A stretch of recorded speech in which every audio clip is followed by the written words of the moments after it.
Hey, boys and girls. It's me, Junie B. Jones. I'm back. Want to read another chapter or two in our book? Junie B. Jones has a monster under her bed. But first, I wanted to tell you about my new t-shirt. Do you see it? It says we're all in this together. And I got it from the Wichita Children's Theater and Dance Center on their website, wctdc.org. And maybe, if you want one, maybe your mom and dad will get you one. Maybe not, but you never know. And all proceeds go to help the theater, so I thought I'd wear it today for our reading session.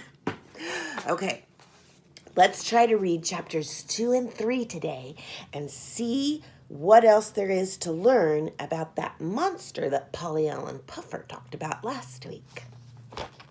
Okay. Chapter 2, Just Say Right. After school pictures, we went back to room 9. I put my head down on my table. There's no such thing as monsters. There's no such thing as monsters, I whispered just to myself. Because my very own daddy told me that, and he wouldn't even lie to me. Probably. Mrs. said for me to sit up in my chair, and she passed out work for us to do. It was called printing our letters, only I didn't actually feel like doing that. I tapped on my bestest friend named Lucille. Guess what, Lucille? There's no such thing as monsters. There's really, really not. And so a monster doesn't even live under my bed, probably. Right, Lucille? Right? Shh, I'm doing my letters, she said. Yes, Lucille, I know you are doing your letters, only I just wanted to tell you about the monster because he's not even real, right? Lucille didn't say right. How come you're not saying right, Lucille? Just say right, okay? Just say monsters aren't real and I won't even bother you anymore. All of a sudden, Lucille did a mad breath. Now look what you made me do, Junie B. You made me ruin my big G. I told you not to bother me. She quick grabbed her paper and run to Mrs. to fix it. I tapped my fingers on my table. Then I turned around and looked behind me. I smiled at a boy named Crybaby William. Guess what, William? There's no such thing as monsters, and so a monster doesn't even live under my bed, probably. Right, William? Right? William moved his seat away from me. I followed him in my chair. I'm right, don't you think, William? I mean, a monster really doesn't live under my bed, does he? Plus, also, he doesn't put my head in his mouth. William slided his chair away some more. I scooted after him. Just say right, okay, William? Just say there's not a monster under my bed, and I will be on my way. William picked up his chair. He carried it all the way to the middle of the floor.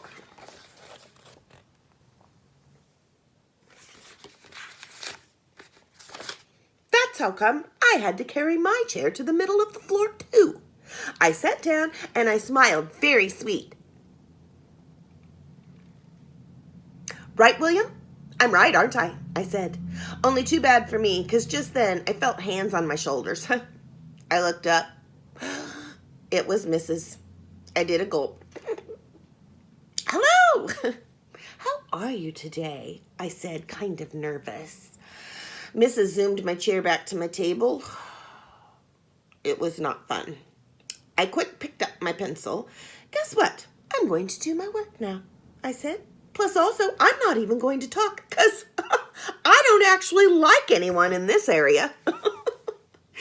Mrs. tapped her foot at me. Love your shoes, I said, real soft. Her foot kept tapping. Only just then, a very great thing happened, and it is called the bell rang for the end of school. I hurried up out the door. Then me and my other bestest friend named Grace run to the bus together. Grace, guess what? There's no such thing as monsters. And so I don't even have one under my bed, probably. Right, Grace, right? That Grace didn't say right. That's how come I grabbed her by her shoulders. And I jiggled and jiggled her. 'Cause I was fed up with these people, that's why. How come you won't say right, Grace? How come nobody will say right? 'Cause I'm getting at the end of my rope with this thing. That Grace took my hands off of her. I can't say right, because a monster really might live under your bed, Junie B, she said. My eyes got big and wide at her. No, Grace, no. Do not say that. Do not say a monster might live under my bed, because that cannot even be true. Or else I would have spotted that guy by now. No, you wouldn't, she said. My big sister said that monsters can turn themselves invisible when you look at them. And so that's how come nobody ever sees them. That Grace looked serious at me. That makes sense, don't you think? Huh, Junie B, right? Just then my throat got dry and my stomach got the shakies.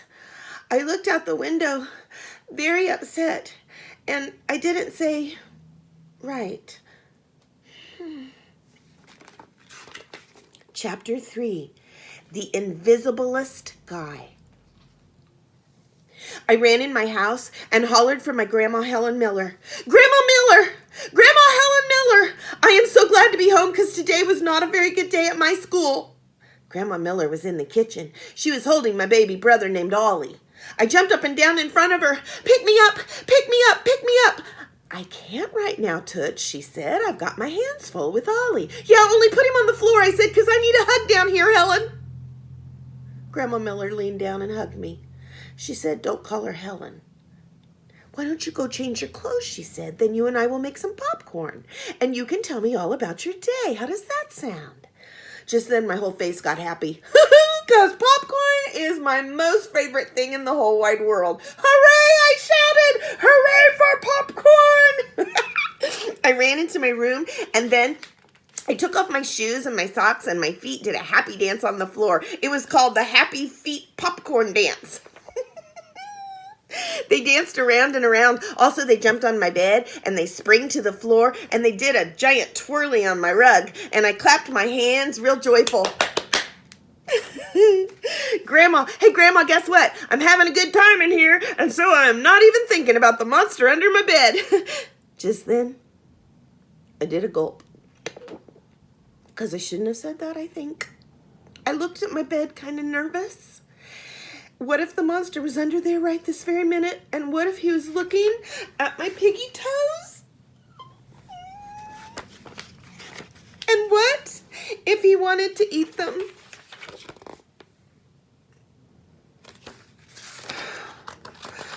They looked like little sausage weenies. Oh no, I said, oh no, oh no. I freezed right where I was standing. Grandma Miller, come quick, I need you, I shouted. Grandma Miller flied to my room. Then she picked me up and she hugged me real tight. What on earth is the trouble? She asked. She sat down with me on my bed. No, Grandma, no, don't sit there. I squeezed out of her arms and ran out my door. There's a monster under my bed, I yelled. I jumped up and ran. Run, Helen, run like the wind. Only Grandma Helen Miller did not run. She just flopped back on my covers and she closed her eyes. No, Junie B, please, we're not going through this monster business again, are we? We've talked about monsters before, remember? We decided that there are no such thing as monsters. Yes, but I have new information, I said, because the monster under my bed turns himself invisible whenever we look at him. Plus at night, after my eyes are closed, he climbs up next to me and he puts my head in his mouth. Grandma Miller did a big breath. Then she went to the kitchen. She brought back my daddy's flashlight. She shined it under my bed. No monster, Junie B, none. I don't see one single monster under this bed, she said. See, I said, that proves it, Grandma. He turned himself invisible. Grandma Miller shook her head. No, Junie B, the monster did not turn himself invisible. The monster is simply not there. He does not exist, period. Yes, he does, Grandma. He does too exist because Polly Allen Puffer's big brother even said so. Plus also, I've seen the drool. Grandma Miller said to calm down my voice. She got me a drink of water. Why don't we forget about the monster for now and we'll go make some popcorn? You can talk to your mother about this when she gets home. I bet Mother will know exactly what to say. I I thought and thought. What, Grandma? What will she do? I asked. Then all of a sudden, a light bulb went off in my head. Hey, I know what she'll do. Mother will get the broom and bash the monster's head in. Because I saw her do that to a roach before, and she is excellent at it. Grandma Miller closed her eyes again. She said, I am a strange one.